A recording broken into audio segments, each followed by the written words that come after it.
Hello everyone, so in this video, we're going to be comparing Airbnb versus Booking.com. Now Airbnb is a platform for booking unique short-term stays, including homes, apartments, and experiences often hosted by individuals. And Booking.com is an online travel agency offering a wide range of accommodations like hotels, resorts, and apartments along with flights and car rentals. Now let's go over their pros and cons, starting with Airbnb here. So Airbnb has unique and homey listings. It is often better for long stays or groups, and hosts may offer local tips and experiences and a variety of property types.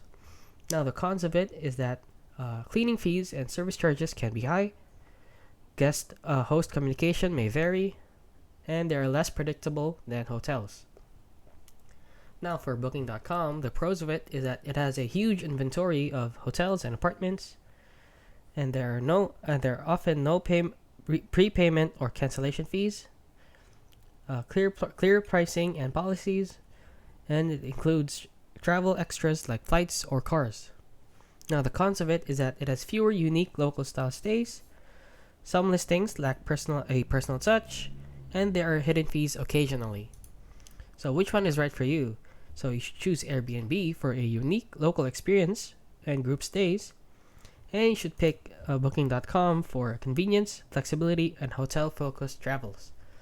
And that is it. That is my review on Airbnb versus Booking.com. So if you found this video helpful, please consider liking and subscribing.